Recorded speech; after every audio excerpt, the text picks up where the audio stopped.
നമ്മളൊരു ഏറ്റവും മൂർത്തമായ ഒരു ലക്ഷ്യത്തിലേക്ക് എത്തുന്നതിന് മുമ്പ് അതത് കാലത്ത് മെച്ചപ്പെട്ട ഒരു വഴിയിലൂടെ തന്നെ സഞ്ചരിച്ചാലേ പറ്റുള്ളൂ. മൂർത്തമായ ലക്ഷ്യമൊക്കെ പഴയ ബോധത്തിലുള്ളതാ. നമ്മളിപ്പോൾ അങ്ങനെ പറയാറില്ല. അല്ല, ഞാൻ പറയാൻ കാരണം അതുകൊണ്ടാണ് നമ്മൾ ഈ പുരോഗതി എന്ന് പറയുന്ന കൺസെപ്റ്റ് എന്തോ കൂടുതൽ മെച്ചപ്പെട്ടതിലേക്ക്, കാർമാസാണെങ്കിൽ അത് ചുറ്റുകോണിയിൽ നിന്ന് മേപ്പോട്ട് പോകുന്നത് വളരെ കൃത്യമായിട്ട് പഠിപ്പിക്കുന്നുണ്ട്. അങ്ങനൊന്നും എവല്യൂഷണറി ആയിട്ട് സാധ്യമേ അല്ല. അല്ല, ഞാനിപ്പോൾ പറയാൻ കാരണം ഇപ്പം ഒരു കാലത്ത് ഇപ്പം ആ സാമൂഹ്യ സാഹചര്യത്തിനനുസരിച്ച് ഇപ്പം ശ്രീനാരായണ ഗുരു ഒരു മുന്നിൽ ഒരാളുണ്ടായിരുന്നു. ഓരോ കാലത്തും അതുപോലെയുള്ള രാഷ്ട്രീയ പാർട്ടികളാണെങ്കിലും അല്ലെങ്കിൽ സാംസ്കാരിക മുന്നേറ്റങ്ങളാണെങ്കിലും അതിനനുസരിച്ചിട്ടുള്ള മെച്ചപ്പെട്ടൊരു രീതി. എന്നുള്ള വാക്ക് ഇയാൾ ഉപയോഗിക്കുമ്പം നമ്മൾ എപ്പോഴും മനസ്സിലാക്കാനുള്ളത് ഒരു പ്രത്യേക സന്ദർഭത്തിൽ മാത്രം മെച്ചപ്പെട്ട് നിൽക്കുന്നതായിരിക്കും പലതും. ഇപ്പം നമ്മൾ ഇവിടെ ഇങ്ങനെ എന്താണ് ആക്കുളം ലേക്കിൻ്റെ അരികിൽ വെള്ളപ്പൊക്കം വരുമ്പം ഈ ആക്കുളം ലേക്കിൻ്റെ അരികിൽ മെച്ചപ്പെട്ട സ്ഥലമല്ല. ഇതുപോലെ മാറിപ്പോകുന്ന അതുകൊണ്ടാണ് ഈ ഭൂമിയെ പറ്റിയും പ്രപഞ്ചത്തിനെ പറ്റിയും എവല്യൂഷണറി ആയിട്ട് മനസ്സിലാക്കാതെ നമ്മൾ ഘട്ടം ഘട്ടമായി ഇങ്ങനെ ഉയർന്ന മനുഷ്യരായി മാറുന്നു എന്ന് നമ്മൾ തെറ്റിദ്ധരിക്കുന്ന ഒരു സ്ഥലമുണ്ട്. അത് ചില ഇൻഡിക്കേറ്റേഴ്സിനകത്ത് ശരിയായിരിക്കും, പക്ഷെ ഒരു പെർഫെക്റ്റ് ആയ ഒരു പോയിന്റിലേക്ക് നമുക്ക് ഒറ്റയടിക്കത്തിൽ എളുപ്പമല്ല. അല്ല, പെർഫെക്റ്റ് എന്ന് പറഞ്ഞ പോയിന്റൊക്കെയാണ്, അങ്ങനെ കൺസെപ്റ്റാണ് നമ്മുടെ പ്രശ്നം. പെർഫെക്ഷൻ ഇല്ല പ്രപഞ്ചത്തിന്. എപ്പോഴും പെർഫെക്ഷൻ ഇരിക്കുന്ന അവസ്ഥയാണ് അതിന് പെർഫെക്റ്റ് ആയിട്ടായിരിക്കുന്നത്. പക്ഷെ അത് നിരന്തരം മാറുന്നതാണ്. ഇങ്ങനെ മനസ്സിലാക്കാനേ പറ്റത്തുള്ളൂ. മാറുന്നതെല്ലാം മെച്ചപ്പെടുന്നിടത്തേക്കാണ് എന്നത് നമ്മൾ മനുഷ്യൻ്റെ ഒരു ആരോപിത മൂല്യമാണ്. അത് ചില ക്രൈറ്റീരിയ ഉപയോഗിച്ച് നമുക്ക് കുറച്ച് ചെയ്യാൻ പറ്റും, എന്നും അങ്ങനെ കഴിയും. ഇപ്പം നമ്മൾ നല്ലൊരു ഉടുപ്പ് ഇയാൾ മേടിച്ചിടുന്നു, പക്ഷേ കുറച്ച് ദിവസത്തേക്ക് അത് നല്ല ഉടുപ്പായിട്ടിരിക്കത്തുള്ളൂ. അത് കഴിഞ്ഞാൽ അത് ഉപയോഗിച്ച് വേറെ എൻ്റെ എയറിന് ബാധകമാകും. അപ്പോൾ നമ്മൾ വേറെ മെച്ചപ്പെട്ട ഉടുപ്പ് മേടിച്ചിട്ടേ പറ്റും. അപ്പം നിരന്തരം അങ്ങനെ നവീകരിച്ച് പുതിയതായിക്കൊണ്ടിരിക്കുന്ന മെക്കാനിസങ്ങളിലൂടെയാണ് ആ തുടർച്ച ഉറപ്പാക്കുന്നത്. അല്ലാതെ ഈ ഉണ്ടാകിയിരിക്കുന്ന സാധനത്തിന് അവിടെ നിർത്താനൊക്കത്തില്ല. ആളുകളെന്നും വിചാരിക്കുന്നത് അങ്ങനെയാണ്. ഈ നമ്മളിപ്പോൾ ആർജിച്ചിരിക്കുന്ന ഈ സാധനം ചീത്തയാകാതെ, അങ്ങനെയാണെങ്കിൽ വയസ്സാകാതെ നോക്കണമെന്നും മരിക്കാതിരിക്കണമെന്ന് ഉള്ള കൊതിയൊക്കെ ഉണ്ടായത് അങ്ങനെയാണ്. അങ്ങനെയല്ല ഈ ജീവൻ ഉണ്ടായത്. അല്ല, ഞാനിത് പറയാൻ ഒരു പ്രത്യേക കാരണം എന്ന് വെച്ചാൽ ചില വർത്തമാനകാല സാഹചര്യങ്ങളിൽ ഇപ്പം ഗുരു അല്ലെങ്കിൽ നെഹ്റു ഇങ്ങനെ നമ്മളെ ഒരു പോയിന്റിൽ ഈ നവീകരണത്തിന്റെ സാക്ഷ്യങ്ങൾ ഇടപെടലുണ്ടായ ആളുകളെ മുഴുവൻ നമ്മൾ തള്ളിക്കളയുന്ന അവസ്ഥയിലേക്ക് അവര് മനസ്സിലാക്കിയതുപോലല്ല ആ മെച്ചപ്പെടലിൽ മനസ്സിലാക്കേണ്ടതെന്നുള്ള ഒരു ഏരിയ ഉണ്ട്. അത് നമ്മൾ ഡിസ്കസ് ചെയ്യാൻ ബാധ്യത വരും. കാരണം നമ്മൾ ഈ ഉറപ്പിക്കാൻ ശ്രമിക്കുന്നത് വഴിയാണ് നമ്മൾ ജീവിച്ചുകൊണ്ടിരിക്കുന്ന ജീവിത നിലവാരത്തിൽ നിന്ന് ഇതിനേക്കാളും കുറച്ചുകൂടെ മെച്ചപ്പെട്ട ലോകത്തേക്കാണ് എപ്പോഴും പൊയ്ക്കൊണ്ടിരിക്കുന്നതെന്ന് നമ്മൾ വിചാരിക്കുന്ന ഒരു സ്ഥലമുണ്ട്. അങ്ങനെ മാത്രമല്ല ലോകം നിൽക്കുന്നതെന്ന് അറിയേണ്ടതുണ്ട്. അതുകൊണ്ടാണ് ഈ എക്സ്റ്റിങ്ഷൻസ് ഒക്കെ വരുന്നത്, മരണം വരുന്നത്. അപ്പം ഇയാൾ നല്ല ഭക്ഷണം കഴിച്ച് എക്സർസൈസ് ചെയ്ത് ചുറ്റുപാടുമുള്ളവരുമായിട്ട് സ്നേഹത്തോടെ കഴിഞ്ഞാൽ മരിക്കത്തില്ലെന്ന് വരുവാണെങ്കിൽ മാത്രമേ അത് മുന്നോട്ട് പോകുന്നു. ഇതിനിടയ്ക്ക് ഇവിടെ വയസ്സായി മരിച്ചു പോകുന്ന പറയുന്നൊരു സ്ഥലമുണ്ട്. അപ്പം നമ്മൾ ഈ എവിടെയാണ് തെറ്റിയത്? നല്ല ഭക്ഷണം കറക്റ്റായിട്ട് കഴിച്ച് കൃത്യമായിട്ട് എക്സർസൈസ് ചെയ്ത് കറക്റ്റായിട്ട് ശ്വാസമൊക്കെ എടുത്ത് എല്ലാം കൃത്യമായിട്ട് ചെയ്തിട്ടില്ലേ? പിന്നെ എപ്പോഴാണ് വയസ്സായത്? ഇത് ഒരു നമ്മൾ അറിയേണ്ട ഒരു സ്ഥലമാണ്. ഇത് കാർമാസിനൊന്നും അറിഞ്ഞുകൂടാത്ത ഏരിയ ഞാൻ ഈ പറയുന്നത്. അത് നാരായണഗുരു പറഞ്ഞാൽ ഇത് ഈ പ്രശ്നം ഉണ്ടാകും. അല്ലാതെ ഇവരാരും, അതുകൊണ്ടാണ് നമ്മളത് അങ്ങനെ മനസ്സിലാക്കേണ്ടതുണ്ട്.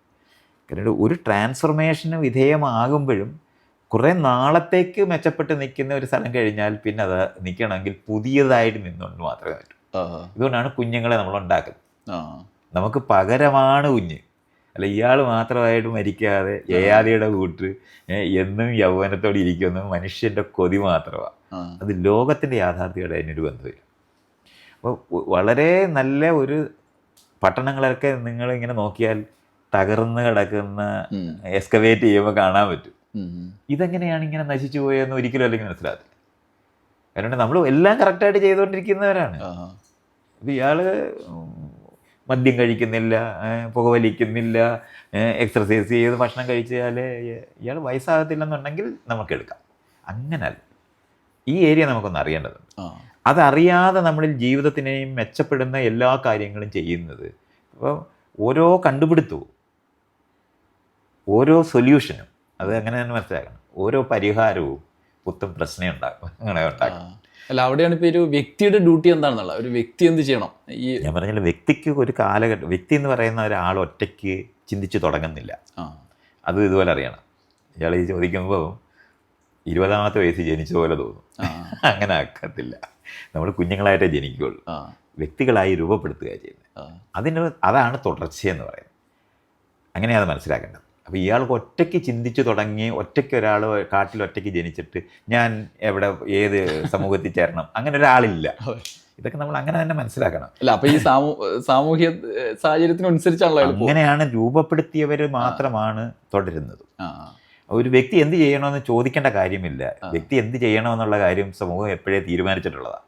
അതുകൊണ്ടാണ് ഇയാളെ സ്കൂളിൽ വിടുന്നത്, പഠിപ്പിക്കുന്നതും എന്തെങ്കിലും ആക്കുന്നത്. അതിനുശേഷമാണല്ലോ ഞാൻ ഡോക്ടറാണ്, അത് കാരണമാണ് ഇനിയും ഞാൻ എന്ത് ചെയ്യണമെന്ന് ചോദിക്കുന്ന ചോദ്യമേ പറ്റുള്ളൂ. പക്ഷെ അവിടെ നിന്ന് വ്യത്യസ്തമായി ചിന്തിക്കുന്ന മൈത്രേയൻ ഉണ്ടാവുന്ന അവിടെ നിന്നാണ്. അതാണ് ഞാൻ വ്യത്യസ്തമായി ചിന്തിക്കുന്നു എന്ന് പറയുമ്പോൾ അങ്ങനെ വ്യത്യസ്തമല്ല. അതത്രയും നമ്മൾ അറിയണം. അതുവരെ ഉണ്ടായിരുന്ന അറിവിൻ്റെ തുടർച്ചയ്ക്കകത്ത് ചെറിയ വിച്ഛേദങ്ങളാണ്, അല്ലാതെ മുഴുവനും കൂടെ കളഞ്ഞ്. ഇപ്പം മലയാള ഭാഷയല്ലേ ഞാൻ സംസാരിക്കുന്നത്, ഇയാൾ മലയാള ഭാഷയല്ലേ, ഇത് രണ്ട് അതിനകത്ത് ഓണർഷിപ്പ് എനിക്കുണ്ടോ, നിങ്ങൾക്കും ഇല്ല. അപ്പോഴാണ് നമ്മളത് മനസ്സിലാക്കേണ്ടത്. ലക്ഷക്കണക്കിന് മനുഷ്യർ മാത്രമല്ല, ലക്ഷക്കണക്കിന് ജീവികൾ, ഈ പ്രപഞ്ചത്തിലുള്ള സകല നക്ഷത്രം കൂടെ പണിയെടുത്തിട്ടാണ് നമ്മൾ എടുപ്പെടുത്തുന്ന കാര്യം പറയുന്നത്. അത്രയും സങ്കീർണമാണ്. അപ്പോൾ അതും കൂടെ നമ്മൾ ഇതിനകത്ത് അറിയേണ്ടതുണ്ട്. ഇതിനകത്ത് നമ്മൾ വ്യത്യസ്തരാകുന്നു എന്ന് പറയുമ്പോൾ, നമ്മളൊരു 4 പേര് അങ്ങോട്ട് പോകുന്നു. അപ്പോൾ ഒരു മതിൽ കണ്ടിട്ട് അപ്പുറത്തൊരു ശബ്ദം കേൾക്കും. അപ്പം ആർക്കും കയറി നോക്കാൻ പറ്റുന്നില്ല. അപ്പോൾ 3 പേര് ചേർന്ന് ഒരുത്തിനെ പൊക്കിയിട്ട് മതിലിനപ്പുറം കാണിക്കുന്നു. ഈ ഇത്രയും പേരുടെ പണിഞ്ഞിട്ടാണ് അയാൾ കണ്ടിട്ട് അത് അവിടെ ഉത്സവം എന്നൊക്കെ പറഞ്ഞിട്ട് അയാൾക്ക് പറയണമെന്നുണ്ടെങ്കിൽ, അയാൾക്ക് ആ കാഴ്ച കിട്ടണമെങ്കിൽ ഈ ബാക്കി 3 പേര് അവിടെ ഒന്ന് പൊക്കിയാലേ പറ്റുള്ളൂ. ഇങ്ങനെയാണ് ഈ വ്യത്യസ്തനായ, ഞാൻ കണ്ട ആളിൻ്റെ കൂട്ടത്തിലാണല്ലോ ഇയാളിപ്പോൾ എന്നെ പഠിപ്പിച്ചത്. അത് നാട്ടുകാർ പണിഞ്ഞിട്ട് മറ്റേ ഇതിനു മുമ്പുള്ള ആളുകൾ പണിയെടുത്തിട്ട് തന്നെയാണ്. അപ്പം നമ്മളെപ്പോഴും ഇതുവരെ ഉള്ളവരുടെ തോളയിൽ നിന്നാണ് കാണുന്നത്. അങ്ങനെയുള്ള വ്യത്യാസങ്ങളേ ഉള്ളൂ, തുടർച്ചയില്ലാത്ത വ്യത്യാസങ്ങളില്ല. ഇതും നമ്മൾ അറിയേണ്ടത്. വിച്ഛേദം എന്ന് പറഞ്ഞാൽ നമ്മൾ സാമാന്യേന വ്യത്യസ്തമായി നമ്മൾ കാണണമെന്ന് പറയുന്നത്. ഇപ്പോൾ അതിന് ഞാൻ സാധാരണ ഇത് ഉദാഹരണമായിട്ട് പറയാനായിട്ട് കൊള്ളാവുന്ന ഒരു സാധനം, ഇപ്പോൾ കാളയെ ഉപയോഗിച്ച് നമുക്ക് നിലം ശരിയാക്കാം, കുതിര ഉപയോഗിച്ച് പറ്റും, കഴുത ഉപയോഗിച്ച് പറ്റും. ഒരു മെഷീൻ കണ്ടുപിടിക്കുമ്പോൾ ഈ ഒരു മൃഗങ്ങളെ ഉപയോഗിച്ചിട്ടല്ല, അതൊരു നല്ല വിച്ഛേദമാണ്. ഇതുപോലുള്ള ഗുണപരമായ ഇതുവരെ, കാരണം അതുവരെ മറ്റേ കാളയ്ക്ക് പുല്ലെവിടെയാണ് നോക്കാൻ പോകണം, ഇതിൻ്റെ ചാണകം എവിടെ കൊണ്ടേ കളയണം, ഇതെല്ലാം നമ്മൾ നോക്കണമായിരുന്നു. ഇപ്പോൾ അതിൻ്റെ ഇപ്പം 3 പേര് എടുത്ത് ഉയർത്തുമ്പോഴാണല്ലോ നമ്മളത് കാണുന്നത്. അപ്പം അതിന് അടിത്തറയായി നിൽക്കുന്ന 3 പേര് അവിടെ ഉണ്ട്. അപ്പോൾ ഇതിനോട് സംഘർഷത്തിലാവുന്ന തീരുമാനങ്ങൾ നമ്മളും ഉയരത്തിൽ നിന്ന് എടുക്കുമ്പോൾ, ഉദാഹരണത്തിന് കുടുംബ സംവിധാനത്തിൻ്റെ സാമൂഹിക സാഹചര്യം ഉണ്ടല്ലോ. അപ്പം മൈത്രേയൻ പുതിയതായി മുന്നോട്ട് വെച്ച കുടുംബത്തെ പിരിച്ചുവിടുക എന്നുള്ള, അല്ല ഞാൻ പറഞ്ഞ വാചകം മാത്രം പറയാം. അപ്പോൾ ഒരു വ്യത്യസ്തമായൊരു മനുഷ്യൻ എന്നുള്ള, സ്വതന്ത്ര മനുഷ്യൻ എന്നുള്ള സങ്കല്പത്തിലേക്ക് പോകുമ്പോൾ ഇതുമായി സംഘർഷത്തിലാവില്ലേ? അപ്പോൾ ഈ കൂടുതൽ അടിത്തറയിൽ നിൽക്കുന്ന കൂടുതൽ പേരടങ്ങുന്ന സമൂഹവും അതുമായി സംഘർഷത്തിലാവുന്നു. അതെങ്ങനെ പൊരുത്തപ്പെടാൻ? അങ്ങനെ സംഘർഷത്തിലാകുന്നത് ഈ കണ്ട ആള് എന്ന് പറയുന്ന ആളിനെ നമ്മൾ ആ ഉദാഹരണം തന്നെ ഉപയോഗിച്ചിട്ടത് പറയും. അത് ആ കണ്ട ആൾ പറയുന്ന കാര്യത്തിനകത്ത് കാമ്പുണ്ടെന്ന് മറ്റുള്ളവരോട് പറഞ്ഞു കൊടുക്കുന്നത് വഴിയാണ് അത് ആ സംഘർഷം ഒഴിവാകുന്നത്. അത് പറയാതെ ഞാൻ പറഞ്ഞത് നീ അനുസരിച്ചാൽ മതി എന്ന് പറയുമ്പോഴാണ് സംഘർഷം ഉണ്ടാകുന്നത്. അതേസമയത്ത് ഇത് കമ്മ്യൂണിക്കേറ്റ് ചെയ്യാൻ പറ്റും. ആ 3 പേരിൽ ഒരാൾ 3 പേര് ഉയർത്തിയപ്പോൾ ഒരാൾ കണ്ടു, അയാൾ കണ്ട ആൾ താഴോട്ട് ഇറങ്ങിയിട്ട് ഈ പൊക്കിയവരുടെ കൂട്ടത്തിൽ പെട്ടിട്ട് അതിൽ മറ്റൊരാളുടെ കൂടെ പൊക്കി കാണിച്ചാൽ മതി. അതാണ് നമ്മുടെ പണി. അതിന് പകരം എനിക്കറിവുണ്ടായി, ഇനി ഞാൻ പറയുന്നതുകൊണ്ട് നീ കേട്ടാൽ മതി എന്ന് പറയുന്നപ്പോഴാണ് ഇയാൾ ചോദിച്ച ചോദ്യം വരുന്നത്. അതേസമയത്ത് നമുക്കുണ്ടായ കാഴ്ചകൾ, നമുക്കുണ്ടായ അറിവുകൾ ചുറ്റുപാടുമുള്ളവരുമായിട്ട് പങ്കുവെക്കുന്നതാണ് ആധുനിക ജനാധിപത്യ ബോധത്തിനകത്തെ ഏറ്റവും വലിയ സാധനം. പങ്കുവെക്കുക എന്ന് പറയുന്ന സാധനം, അറിവ് കുത്തകയാക്കി മാറ്റാതെ, സ്വത്ത് കുത്തകയാക്കി മാറ്റാതെ, അനുഭവങ്ങൾ കുത്തകയാക്കി മാറ്റാതെ മറ്റുള്ളവരുമായിട്ട് പങ്കുവെക്കുന്നതിനെയാണ് ജനാധിപത്യ സംസ്കാരം എന്ന് പറയുന്നത്. അതാണ് ഞാനൊക്കെ ചെയ്യുന്നത്. അല്ലാതെ അത് ഞാനിപ്പം കുടുംബം പിരിച്ചുവിടുന്നു എന്ന് ഞാൻ പറയുമ്പോൾ, ഞാൻ കുടുംബം പിരിച്ചുവിട്ടിട്ട് എല്ലാവരും കുടുംബം പിരിച്ചുവിടണമെന്ന് ഞാൻ പറയാറില്ല. ഇത് ചെയ്തു നോക്കുമ്പം അതിനകത്ത് എന്തെങ്കിലും മൂല്യം ഉണ്ടെന്നുണ്ടെങ്കിൽ, എന്തെങ്കിലും പ്രയോജനം ഉണ്ടെന്നുണ്ടെങ്കിൽ അത് പങ്കുവയ്ക്കാം. അത് ആളുകൾക്ക് ഉപയോഗിക്കാവുന്നതാണ്. പലതരത്തിൽ ഒരേ സമയത്ത് തന്നെ പല ഇനം കാർ ഓടിക്കാൻ പറ്റുന്ന പോലെ തന്നെ നമ്മളെ തിരിച്ചറിയേണ്ടതുണ്ട്. എല്ലാ കാറും എല്ലായിടത്തും ഉപയോഗിക്കാൻ ഒക്കത്തില്ലെന്ന് നമ്മൾ അറിയേണ്ടതുണ്ട്. അതുപോലെ നമ്മൾ തിരിച്ചറിഞ്ഞാൽ മതി. വ്യത്യസ്തമായ വഴികളുണ്ട്. ഇവിടെ ഈ വൈകാരികത നമ്മൾ അതിൽ നിന്ന് വിച്ഛേദിക്കപ്പെട്ടൊരു മനുഷ്യൻ എങ്ങനെ പോകും? വ്യക്തികൾക്ക് ബേസ് ഒരുപക്ഷെ വിചാരത്തെ കൂടുതൽ അതിനൊക്കെ അപ്പുറത്ത് മറികടന്നാണല്ലോ നമ്മുടെ വൈകാരികത മനുഷ്യനെ നിർമ്മിക്കുന്നത് തന്നെ. അപ്പോൾ നമ്മളിങ്ങനെ ഇപ്പോൾ കുടുംബം അല്ലെങ്കിൽ വ്യക്തികൾ ഇങ്ങനെ ഡിറ്റാച്ച്ഡായി പോകുന്നൊരവസ്ഥ പുറമേ നോക്കുമ്പോൾ നമുക്ക് തോന്നും. അങ്ങനെ അതിനകത്തെ ഒരു പ്രായോഗികത എങ്ങനെയാണ്? ഇല്ല, അത് ഇയാൾ വികാരത്തിനെ പറ്റിയും ചിന്തയെ പറ്റിയൊക്കെ പണ്ട് കാലത്ത് മനുഷ്യർ റിലേഷൻഷിപ്പ് മനസ്സിലാക്കുന്നത് അതിനകത്ത് ഇങ്ങനെ പറയുന്നതേ ഉള്ളൂ. വികാരമില്ലാതിരിക്കുന്ന ഒരു സമയവും ലോകത്തില്ല, ആർക്കുമില്ല. അത് വെറുതെ ഇങ്ങനെ വിചാരിച്ച് പറയുന്നതാണ്. ലോകത്ത് ഏറ്റവും ഇഷ്ടപ്പെട്ടിരിക്കുന്നവർ ആയിരിക്കുന്നു കുട്ടികൾ വളർന്ന് വീട് വിട്ടു പോകുന്നതിനാണ് ലോകം ഉണ്ടായിട്ടുള്ളത്. എല്ലാ കാക്കയും അതിൻ്റെ കുഞ്ഞിനെ വിടും, എല്ലാ കോഴിയും കുത്തി അകറ്റും. ഇങ്ങനെ നിൽക്കുന്നിടത്ത് ഒട്ടിച്ചു വെക്കാൻ ശ്രമിച്ചത് മനുഷ്യർ മാത്രമാണ്. അതല്ലാതെ വളർന്നവർ ഒരു തെങ്ങേന്ന് തേങ്ങ വീണ് ഒഴുകി ദൂരെ പോയിരുന്നാണ് കളിക്കുന്നത്. അങ്ങനെ പിരിഞ്ഞല്ല. ഈ പിരിവുകളെന്ന് പറയുന്നത് പോലും ലോകത്തിന്റെ യാഥാർത്ഥ്യത്തിലുള്ളതാണ്, അല്ലാതെ ഞാനൊക്കെ കണ്ടുപിടിച്ചതൊന്നുമല്ല. വളർന്ന ആള് സ്വതന്ത്രമായി തന്നെത്താൻ തീരുമാനമെടുത്ത് ജീവിക്കാൻ പഠിപ്പിക്കാതെ നമ്മുടെ എക്സ്റ്റൻഷനാക്കി മാറ്റിയത് നേരത്തെ പറഞ്ഞ തട്ട് സമൂഹത്തിന്റെ യുക്തിക്കകത്താണ്. അല്ലാതെ അങ്ങനല്ല. ലോകത്ത് ഒരു ജീവിയും അതിൻ്റെ കുഞ്ഞുങ്ങളെ അതിൻ്റെ കൂട്ടത്തിൽ കൊണ്ട് നടക്കുന്നില്ല. കുഞ്ഞായിരിക്കുമ്പോൾ മാത്രമാണ്. വലുതായി കഴിഞ്ഞാൽ മാറ്റുകയാണ് ചെയ്യുന്നത്, അവർ മാറുകയാണ് ചെയ്യുന്നത്. ഇത് രണ്ടും ചെയ്യാതെ ഉപയോഗിക്കാൻ പറ്റുന്ന, മറ്റുള്ളവരെ ഉപയോഗിക്കാൻ പറ്റുന്ന തട്ട് സമൂഹത്തിന്റെ യുക്തിക്കകത്ത് കുട്ടികൾ പെട്ടതാണ് നമ്മൾ ആ പറയുന്ന പ്രശ്നം. ഇപ്പം മൈത്രേയ എന്ന് പറയുന്ന ആള് മുന്നോട്ട് വെച്ച ആശയം അത് ഉദ്ദേശിക്കുന്ന അർത്ഥത്തിലല്ലേ സമൂഹം വായിച്ചത്? അങ്ങനെ പലതരത്തിലെ താല്പര്യങ്ങളുമായിട്ട് നിൽക്കുന്ന സമൂഹത്തിലാണ് നമ്മൾ ഓരോ കാര്യങ്ങൾ പറയുന്നത്. ആളുകൾ ഉപയോഗിച്ച് നിൽക്കുന്നിടത്ത് സമത്വം പറഞ്ഞാൽ അപ്പോൾ തന്നെ ആ ഉപയോഗിക്കുന്നവർക്ക് ഇത് തടസ്സമാണെന്ന് കാണാൻ പറ്റും. അവർ ഉപദ്രവിക്കും. യേശു ക്രിസ്തുവിനെ എന്തിനാണ് ഒരു കാര്യമില്ലാതെ കുരിശിലടിച്ചു പോകുന്നത്? അയലത്തുകാരനെ സ്നേഹിക്കണമെന്ന് പറഞ്ഞാൽ കുരിശിലടിക്കുമായിരുന്നു. കുരിശിലടിക്കും. കാരണം അയലത്തുകാരനെ സ്നേഹിക്കാനല്ല ഉപയോഗിക്കാനാണെന്ന് അറിയുന്നവർക്ക് കുരിശിലടിക്കേണ്ടി വരും. അതാണ് അതിൻ്റെ പ്രശ്നം ഉണ്ടാക്കുന്നത്. ആൾ കൂടുന്നിടത്ത് കച്ചവടം ചെയ്യരുതെന്ന് പറഞ്ഞാൽ അവിടെ കച്ചവടം ചെയ്തുകൊണ്ടിരിക്കുന്നവർക്ക് ആൾ കൂടുന്നിടത്ത് അല്ല പിന്നെ എവിടെ കച്ചവടം ചെയ്യുന്നത്? ഇതെൻ്റെ പിതാവിൻ്റെ ആലയമാണ്, ഇവിടെ കച്ചവടം നടത്തില്ല പറ്റത്തില്ലെന്ന് പറഞ്ഞാൽ കയറെടുത്ത് ആൾക്കാരെ അടിച്ച് പുറത്താക്കിയ വഴിയാണ് കുരിശ് അടിക്കേണ്ടി വന്നത്. അവർ വേറെ കാര്യമൊന്നുമല്ല. അയലത്തുകാരനെ സ്നേഹിക്കുന്നൊക്കെ അവർ പിന്നെയും സംബന്ധിച്ചേനെ. കച്ചവടം ചെയ്യാൻ പറ്റത്തില്ലെന്ന് പറഞ്ഞാൽ അത് കുറച്ചുകൂടി വ്യക്തതയൊക്കെയാ പറയാം. ഇപ്പോൾ കുടുംബം പിരിച്ചുവിടുക എന്നുള്ള വാക്ക് തന്നെ ഉപയോഗിക്കാം. അപ്പം ആ ഒരു സന്ദേശം അല്ലെങ്കിൽ ആ ഒരു വർക്ക് എന്ന് പറയുന്നത് നമ്മൾ വേറൊരു ഫാമിലി നോക്കിയാലും ഏകദേശം ഈ പ്രായമാകുമ്പോൾ കുട്ടികൾ വേറെ ജോലിക്ക് പോകുന്നു. അപ്പൊ അവരാരും ഇങ്ങനെ പറഞ്ഞിട്ടില്ല. അറിഞ്ഞു പെരുമാറുന്നതും നമ്മൾ കമ്മ്യൂണിക്കേറ്റ് വ്യത്യാസമേ ഉള്ളൂ. അറിഞ്ഞു പെരുമാറുമ്പം കോൺഷ്യസ് ആക്ടർ ആവും. അപ്പം നമ്മുടെ ജീവിതത്തിനകത്ത് നിർണ്ണയിക്കാൻ പറ്റും, മറ്റേത് അനുഭവിക്കാനേ പറ്റത്തുള്ളൂ. വരുന്നതെല്ലാം വിധിയാണെന്ന് വിശ്വസിക്കുന്ന ആൾക്കാരുടെ അനുഭവമായിട്ട് മാത്രമേ നിൽക്കൂ. എന്നുവെച്ചാൽ നമ്മൾ പിന്നെ അതിന് ശേഷം കണ്ട അഭിമുഖങ്ങളിലടക്കം വിശദീകരിക്കുന്നുണ്ട്. നമ്മൾ സ്നേഹം പഴയതുപോലെ വേണ്ട സമയത്ത് കാണുന്നു, ആവശ്യമുണ്ടാകുമ്പോൾ പരസ്പരം സംസാരിക്കുന്നു.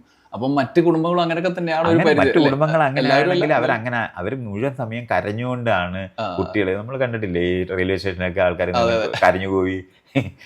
പണ്ടാണെങ്കിൽ എന്താണ് പത്താംകോട്ടിലേക്ക് ജോലിക്ക് വിടുന്നത്, ഗൾഫിലേക്ക് വിടുമ്പോൾ കരച്ചിലോടല്ലേ കരച്ചില്ലല്ലോ.